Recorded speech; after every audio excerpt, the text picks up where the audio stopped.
Almost 6 years after the British voted to leave the EU, the dispute over the status of Northern Ireland continues.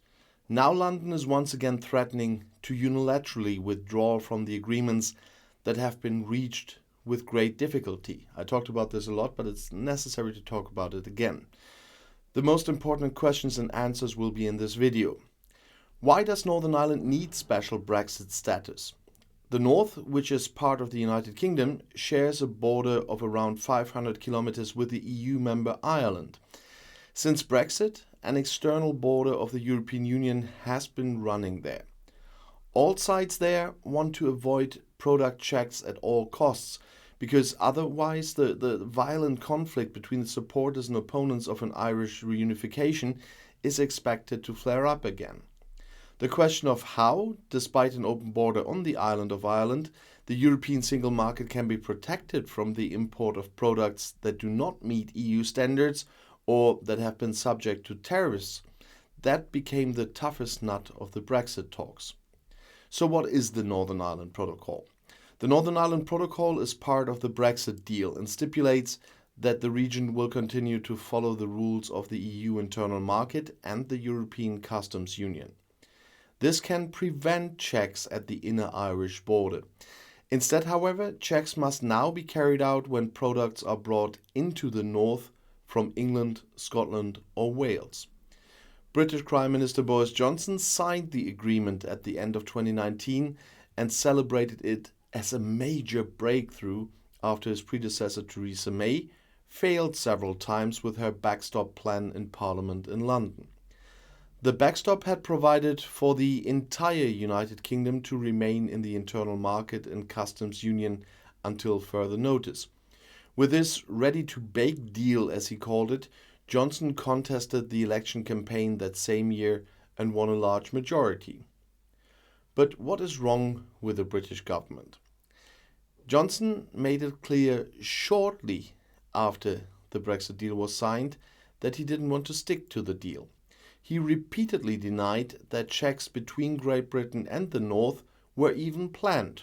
So, one of his other lies. Well, Northern Ireland politicians also reported that Johnson had pledged to break the deal. Since then, London has repeatedly complained that Brussels is interpreting the agreement too strictly. In autumn 2020, the British government announced for the first time that they would undermine the protocol through internal legislation. However, this was later withdrawn after strong protests from Brussels, Dublin and Washington. However, London suspended some parts of the deal and is not forwarding some data on trade flows to EU authorities as promised. What solutions has the EU put forward? More than 6 months ago, the EU Commission had already proposed easing the checks on goods in line with the protection of the internal market.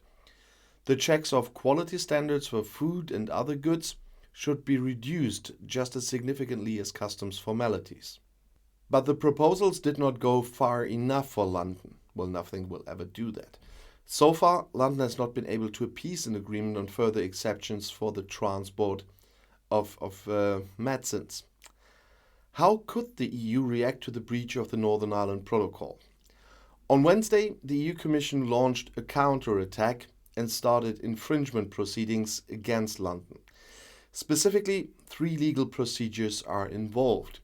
2 of these infringement procedures will be initiated, another will be resumed. You might have heard about this in one of my previous videos. These can end up before the ECJ and theoretically result in a fine. There's also the possibility that the EU could withdraw parts of the Brexit trade agreement in response, which is likely to result in trade privileges for Great Britain being abolished. However, such a measure could also escalate into a trade war between the actual allies. How is the protocol rated in Northern Ireland, which is the most important question from my point of view? The majority of MPs in the newly elected Northern Ireland Regional Parliament support the protocol, but call for improvements in the installment.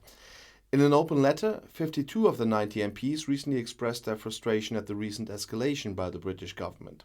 However, support is limited to parties that either favour union with Ireland or are neutral on the issue. Unionist parties who want to prevent Northern Ireland's detachment from the United Kingdom see the protocol as a threat to its connection to Great Britain.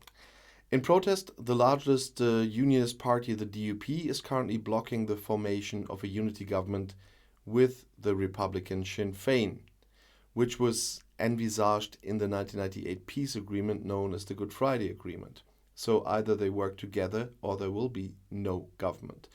And so the Unionists are blocking Northern Ireland completely at the moment. But as much as Boris Johnson, they don't care about Northern Ireland. They care about their own position. And that is the dangerous thing, because the EU and the United States care for Northern Ireland. But there are people in the game which have decisive positions which do not care for Northern Ireland. And so the whole thing is very unpredictable. I'm quite glad that the EU acted.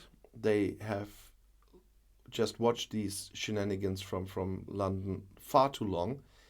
But we will see how that ends. I mean, Boris Johnson just went to Kiev again just to distract from all his problems. I mean, he barely survived a no-confidence vote, is getting in trouble, his own people in trouble with the EU in a time of a cost of living crisis, which will definitely result in higher prices if he goes through with it. And the only thing that can save all decent people in the UK is to not vote for this government again whenever they have a chance to vote again. If it's 2024 or earlier, we will see. I'll see you in my next video. Bis gleich.